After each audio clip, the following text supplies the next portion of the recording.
EVM जिंदा है कि मर गया? मुझे तो लगता था कि शायद इस बार वो ईवीएम की अर्थी का जुलूस निकालेंगे।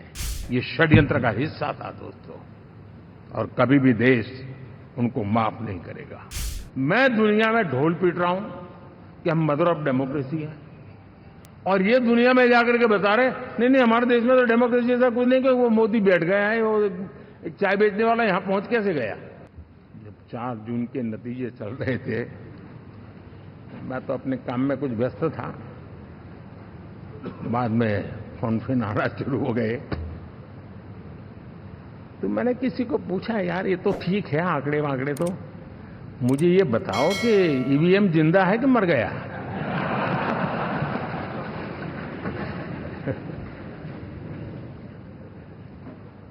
क्योंकि ये लोग तय करके बैठे थे कि भारत के लोकतंत्र और लोकतंत्र की प्रक्रिया के प्रति विश्वास ही लोगों का उठ जाए, और लगातार ईवीएम को गाली देना।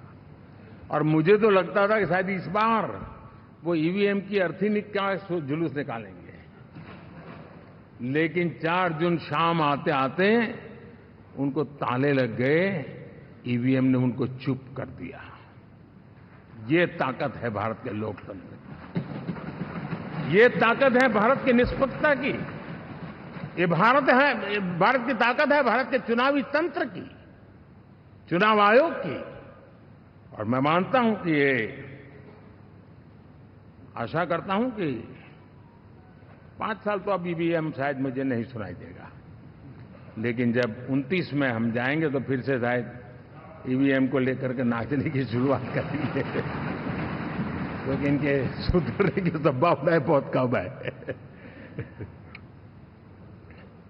आप देखिए, चुनाव के समय मैंने पहली बार देखा, शायद हर तीसरे दिन इलेक्शन कमीशन के काम में रुकावट आए, इसके लिए सुप्रीम कोर्ट के दरवाजे खटखटाए गए, भांति भांति की एप्लीकेशन, और एक ही टोली थी। और लोकतंत्र के प्रति जिनका भरोभार अविश्वास है, ऐसे लोग सुप्रीम कोर्ट का उपयोग करते हुए कैसे रुकावट डाले, इसका निरंतर प्रयास करते रहे। और चुनाव आयोग की ताकत का एक बड़ा हिस्सा अदालतों में, इस पीक अवर्स में, चुनाव के पीक अवर्स में, यानी कितनी निराशा लेकर के ये लोग मैदान में आए थे कि उन्होंने पूरा हमला उसी इंस्टीट्यूट पे लगा दो, ताकि चुनाव के कोई भी परिणाम आए, हम दुनिया के सामने भारत को भी बदनाम कर लें। ये षड्यंत्र का हिस्सा था दोस्तों, और कभी भी देश उनको माफ नहीं करेगा। साथियों, इंडी गठबंधन वाले जब ईवीएम का विरोध करते हैं, तो मैं सिर्फ एक चुनाव के रूप में नहीं देख रहा। मैं मानता हूं ये लोग मन से पिछली शताब्दी के सोच वाले लोग हैं। वे टेक्नोलॉजी को हम महत्व न समझते हैं, न टेक्नोलॉजी स्वीकार करने को तैयार है। और ये सिर्फ ईवीएम में दिखाई दिया, ऐसा नहीं, यूपीआई में दिखाया। जब हमने कहा कि हिंदुस्तान के लोग डिजिटल ट्रांजैक्शन करेंगे, फिनटेक की दुनिया में आज हिंदुस्तान का नाम हो गया, मानने को तैयार नहीं। आधार आज देश की एक पहचान बना है। मैं तो देख रहा हूं कि मुझे कई देश कहते हैं कि हमें आधार की पद्धति से आगे बढ़ना है, आप कैसे मदद कर सकते हैं। उस आधार को रोकने के लिए सुप्रीम कोर्ट में बार बार जाकर के परेशानियां पैदा की। यानी मूलतः ये प्रगति के विरोधी, आधुनिकता के विरोधी, टेक्नोलॉजी के विरोधी इंडी अलायंस हमने देखा है। साथियों, इस देश के लिए